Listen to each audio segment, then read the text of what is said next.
श्री परमात्मने नमः। ओम श्री सद्गुरुदेव भगवान की जय। कि गुरुर्ब्रह्मा गुरुर्विष्णु गुरुर्देवो महेश्वरा गुरुर् साक्षात् परम ब्रह्म तस्मै श्री गुरुवे नमः।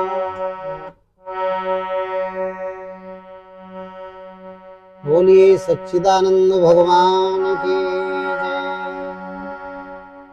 आज का बड़ा सुंदर प्रसंग है, असली धर्म और असली धर्मात्मा कौन है। असली धर्म क्या है और असली धर्मात्मा कौन है, ये प्रश्न आया है सोशल मीडिया के माध्यम से। भक्तों ने पूछा तो मैं आप लोगों को बताऊंगा कि असली धर्म क्या है और असली धर्मात्मा कौन है। कौन सा मनुष्य असली धर्मात्मा है, आप लोग बड़े ध्यान से सुने। तो देखिए, धर्म के बारे में अनेक शास्त्रों में वर्णन किया गया है, लेकिन जो धर्म शास्त्र है अनेक ग्रंथों में वर्णन किया गया। सबने धर्म की परिभाषा अलग अलग दिया, अपने अपने हिसाब से, अपने अपने ज्ञान के अनुसार, विवेक के अनुसार दिया।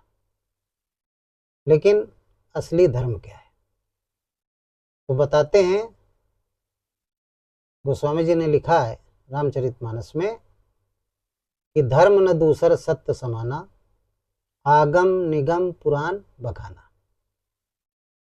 जितने भी धर्म शास्त्र हैं, चाहे गीता हो, चाहे रामचरितमानस हो, चाहे वेद हो, पुराण, उपनिषद और कुरान, बाइबिल, अवेस्ता, गुरु ग्रंथ साहब, संसार के जितने भी धर्म शास्त्र हैं, सब ने एक ही बात कही है जो गोस्वामी जी ने मानस में लिखा है। धर्म न दूसर सत्य समाना, अवागम निगम पुराण बखाना। अनादिकाल, वैदिक काल, भक्ति काल, सभी कालों में एक ही बात बताई गई। और इस काल में जितने भी महापुरुष हुए, संत, महात्मा, साधु, योगी, तत्वदर्शी, सदगुरु, सब ने कहा सत्य ही सबसे बड़ा धर्म है, इससे बड़ा कोई धर्म नहीं है। धर्म न दूसर सत्य समाना, सत्य के रास्ते पर चलना, सत्य बोलना और सत्य का ही भजन पूजन वंदन करना, यही सबसे बड़ा धर्म है। तो अब बात उलझ जाती है, फंस जाती कि सत्य क्या है। क्या सा आधाता या ये सत्य है? तो अब आपको बताएंगे कि सत्य क्या है। सत्य को जानना जरूरी है। जब सत्य को जान जाओगे तब जान जाओगे कि यही सबसे बड़ा धर्म है। तो उसके लिए बताया गया है कि आत्मा ही, गीता में, आत्मा ही सत्य है, शाश्वत है और सनातन है। आत्मा, आत्मा की से अब बात आती है आत्मा। भाई सत्य को बताया गया कि आत्मा ही सत्य है, शाश्वत है और सनातन है। आत्मा को ही सत्य कहते हैं, वही शाश्वत है, कभी नष्ट नहीं होती, और वही सनातन है। उससे पहले वही सबका बुजुर्ग है, सबका पिता है, उसको सनातन कहते हैं। सबको सनाथ भी करता है, सबका प्राचीन है। तो अब बात आ गई कि आत्मा क्या है।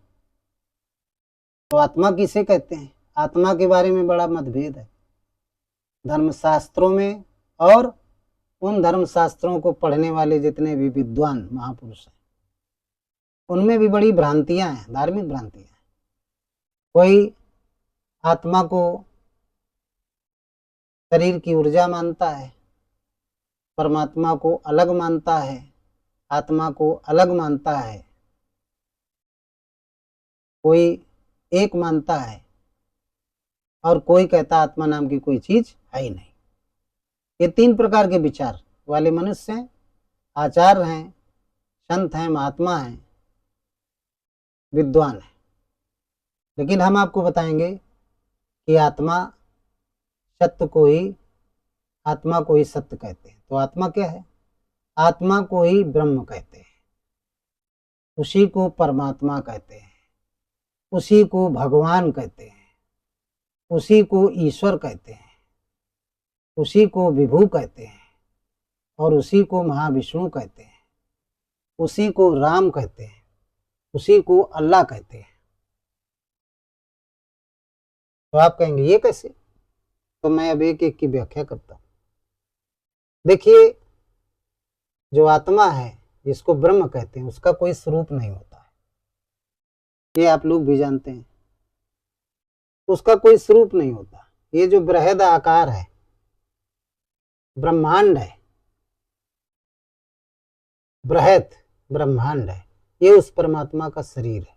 अच्छे से समझ लो, उसके शरीर में ही सूर्य, तारे, पृथ्वी, अगणित ग्रह, उपग्रह, समुद्र, वन, पर्वत, पहाड़, सब उसी के, सारे भूत प्राणी सब उसी परमात्मा के, उसी ब्रह्म के बृहद शरीर के अंदर सब हैं। इसलिए उसको व्याप्त कहा गया है, सब उसी के अंदर है।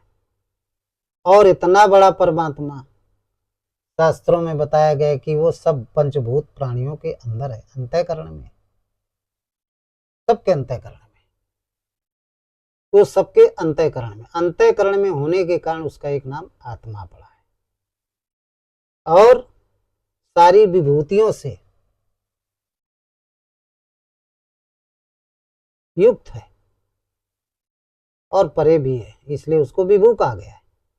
प्रकृति से परे है, शिव कहा गया है। जड़ चेतन सब जगह रमण करता है, इसलिए उसको राम कहते हैं। सारे भगों को चलाता है, भग माने शरीर, पंचभूतों से बने शरीर, 84 लाख जो योनियां है, इसलिए उसको भगवान कहा गया है। रमण करता है इसलिए राम कहा गया है। श्वासों के स्वरों में इसलिए उसको ईश्वर कहा गया है। विश्व के कण कण में इसलिए उसको ब्रह्म कहा गया है। और विश्व के एक एक अणु अणु में इसलिए उसको महाविष्णु कहा गया है। अनेक नाम है। गोस्वामी जी ने उसके बारे में, वैसे उसका कोई नाम रूप नहीं है, मानस में बताया गया, कथा नामय नामन रूपा और ब्रह्म सुखय अनुभव अनुपा। केवल अनुभव के द्वारा उसको, जितने भी महाऋषि पुरुष हुए हैं, ब्रह्म ऋषि हुए हैं, अनुभव के द्वारा उसको जाना है, अपने अंतःकरण में, बाहर वो भी नहीं, कि परमात्मा कैसा है। तो अनुभव के द्वारा ऋषियों ने जाना कि वो ज्योतिर्स्वरूप है, प्रकाश में है, प्रकाश पुंज है, परम प्रकाश स्वरूप है, सबको वो प्रकाशित करता। सूर्य भी उसी के प्रकाश से प्रकाशित है। सब कर परम प्रकाशित जोई, राम अनादि अवतपत सोई। जगत प्रकाश से प्रकाशक रामू। जगत को जो प्रकाशित करता है, वो प्रकाशित करने वाले जो तेज है, महाप्रकाश है, उसको राम कहते हैं। उसका स्वरूप ज्योतिर्स्वरूप गीता में बताया गया। अर्जुन ने जब पूछा भगवान कृष्ण से, योगेश्वर थे, तत्वदर्शी सद्गुरु थे, शंकर स्वरूप थे, तो अर्जुन ने प्रश्न किए कि प्रभु भगवान वो परमात्मा कहाँ रहता है, उसका स्वरूप क्या है, मैं किसकी शरण में जाऊं? तो भगवान कृष्ण ने तीनों प्रश्नों का उत्तर दिया। बोले सबसे पहले उस परमात्मा के बारे में बताऊंगा कि रहता कहाँ है। तो उन्होंने कहा ईश्वरा सर्वभूता नाम हृदय देशे अर्जुन तिष्ठति अब्राह्म्यान सर्वभूतानि अंतरा गुणान माया। वो परमात्मा जितने भी पंचभूतों से, पंचभूत क्षिति जल पाओ गगन समीर, ये पंचभूत है। इन 5 भूतों से जितने भी प्राणी बने हुए हैं, शरीर आकार धारण किया है, इन सब के अंतःकरण में वो परमात्मा निवास करता है। लेकिन भ्रम के कारण लोग नहीं जान पाते हैं, ज्ञान नहीं है, इसलिए उसको बाहर ढूंढते हैं, कहीं इधर कहीं उधर। वो तो उन्हीं के अंदर बैठा हुआ है। तो अर्जुन ने पूछा, ये बात समझ में आ गई प्रभु, लेकिन उसका स्वरूप क्या है? तब फिर बताने लगे। भगवान कृष्ण कहने लगे उसका स्वरूप मैं बता रहा हूँ, सुनिए अर्जुन। ज्योतिषामपि तज्ज्योतिस्तमसा च परमुच्यते ज्ञानम ज्ञेयम ज्ञान गम्यम हृदय सर्वस्य विष्णु। उसको पूर्ण ज्ञान के द्वारा जाना जा सकता है, ज्योतिर्स्वरूप है। उसी का प्रतीक मंदिरों में रखा गया, जिसको ज्योतिर्लिंग कहते हैं। जिन जिन महापुरुषों ने उसको अनुभव के द्वारा जाना कि वो ज्योतिर्स्वरूप है, तो उन्होंने पत्थर का टुकड़ा लिया और उसको ज्योतिर्स्वरूप बना करके स्थापित कर दिया और संसार के लोगों से कहा कि ये परमात्मा ज्योतिर्स्वरूप है, इसकी पूजा करो। तो कहते हैं ज्योतिर्स्वरूप है, सबके हृदय में निवास करता है, उसको आत्मा कहते हैं। इसलिए अर्जुन तुम्हें शरणम गच्छ सर्वभावेन भारत तत्प्रसादा परम शांति स्थानम प्राप्स्यसि शाश्वतम्। इसलिए तू उसी के शरण में जा। अर्जुन कौन था? अनुरागी भक्त। जो भी भगवान से अनुराग रखते हैं सबको एक परमात्मा राम का ही चिंतन करना चाहिए। चिंतन करते करते भगवान कृष्ण कहते हैं, ये राम और ओम प्रणव हैं, दोनों एक दूसरे के पर्यायवाची हैं। इनका चिंतन करते करते मरते समय जो प्राणी अपने 10वें द्वार से सहस्रार चक्र से, जिसको ब्रह्मरंध्र कहते हैं, वहां से जब प्राण निकालता है तो उसको मोक्ष प्राप्त होता है। जिसके प्राण नाक से, नाक के 2 छिद्रों से, आँख के दोनों छिद्रों से, कान के दोनों छिद्रों से, मुख से उत्सर्जन विसर्जन, ये 9 द्वारों से, 9 इंद्रियों से जिसके प्राण निकलते हैं, 9 द्वारों से जिसके प्राण निकलते हैं, वो 84 में जाता है। उसको फिर जन्म लेना पड़ता है। अंतमति सोगति, अंत में जो विचार आते हैं उन्हीं विचारों के अनुसार, यदि रजोगुणी विचार है तो रजोगुणी योनि मिलेगी, सतोगुणी विचार है तो सतोगुणी योनि मिलेगी, और तमोगुणी विचार है आए लास्ट में तो तमोगुणी योनि मिलेगी। सतोगुणी योनि में मध्यम वर्गीय मनुष्य बनेगा, और रजोगुणी योनि में पशु बन सकता है, सर्प भी बन सकता है। तमोगुणी योनि में कीड़े मकोड़े नारदानी के ये बनेगा। तो ये गुणों के आधार पर जीव माया की गांठ में बंध जाता है, अष्टधा मूल प्रकृति में बंध जाता है। ये तीनों गुणों से संयुक्त जो विचार हैं मरते समय जब आते हैं उसी प्रकार की योनि मिलती है, जिसके अंदर जिसका मन शून्य हो जाता है। कोई मनोमय कोष में एक भी विचार नहीं रहते, सिर्फ राम नाम ही एक विचार रहता है, तो उसके प्राण 10वें द्वार से निकलते हैं, फिर उसको मोक्ष मिलता है। मोक्ष का मतलब होता है कि उसे ये मानव शरीर धारण नहीं करना पड़ता है, वो सूक्ष्म रूप में इस संसार में रहता है, पूरे ब्रह्मांड में भ्रमण कर सकता है, और प्रकृति की जितनी भी चीजें हैं भोग के लिए, उनमें जो आनंद मिलता है वो उनको बिना स्पर्श किए, बिना टच किए, उस सारे आनंद को वो क्षण मात्र में प्राप्त कर लेता है। जो इच्छा करियो मन माही, हरि प्रसाद कछु दुर्लभ नहीं। सतचित आनंद में हो रहता है। वो इसी स्थिति को वैकुंठ भी कहते हैं, क्योंकि सत्य को जागृत कर लिया है अपने जीवन में तो सत्यलोक का वासी हो जाता है, वो सत्यलोक का वासी हो जाता है।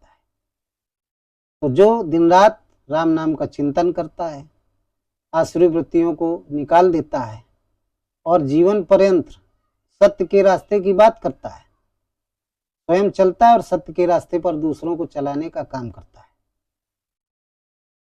वही धर्मात्मा है। तो धर्म का अक्षर से पालन करता है अपने जीवन में, वही सबसे बड़ा धर्मात्मा है। वही मनुष्य सबसे बड़ा धर्मात्मा है, जो आत्मा के अधिपत्य में चलता है, माया के अधिपत्य में नहीं चलता है, आत्मा के अधिपत्य में चलता है।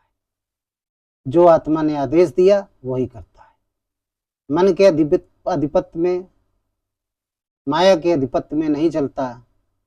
कृष्ण भगवान ने गीता में बताया है, आत्मा के अधिपत्य में जब वो चलता है तो असली धर्मात्मा कहलाता है, वही असली धर्मात्मा है। आत्मा, हर व्यक्ति की आत्मा यानी परमात्मा, जब राम नाम का चिंतन करोगे तो क्या सही है क्या गलत है वो भगवान आपको बताएगा, आपका योगक्षेम करेगा। फिर आपको आत्मा के अधिपत्य में ही चलना चाहिए। विचार आएगा कि ऐसा ऐसा करें, शुभ विचार आएंगे पहले, और जब आप उनको नहीं मानेंगे तो फिर अशुभ विचार जाने कितने आ जाएंगे। तो माया के आधिपत्य में फिर चला जाता है व्यक्ति, क्योंकि उसके अंदर काम, क्रोध, मद, लोभ, ईर्ष्या, द्वेष, आशा, तृष्णा, विषय वासना भरी हुई है। तो फिर आत्मा के अधिपत्य में नहीं चल पाता, माया के अधिपत्य में, मन के अधिपत्य में जाता है, तो फिर वो नरक में चला जाता है। तो जो धर्मात्मा होता है, जो धर्म को जान जाता है कि सत्य ही सबसे बड़ा धर्म है, और सत्य क्या है? आत्मा। आत्मा के अधिपत्य में चलना, उसी को मानना, उसी की पूजा करना। आत्मा माने परमात्मा, एक ब्रह्म का चिंतन करना, करने वाला असली धर्मात्मा है। और एक ब्रह्म को मानना, उसके रास्ते पर चलना, वही सत्य है। तो आज हमने आपको सत्य और धर्म और धर्मात्मा के बारे में बताया।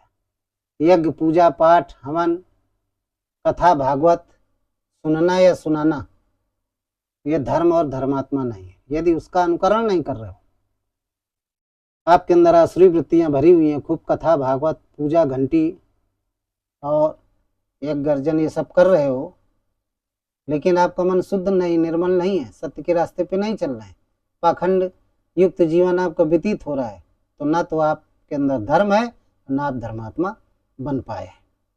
दिखावटीपन है। 84 में जाएंगे। राम विमुख संपत्ति प्रभुताई, जाए रही पाई बिन पाई। धन आएगा लेकिन नष्ट हो जाएगा, परम शांति नहीं मिलेगी।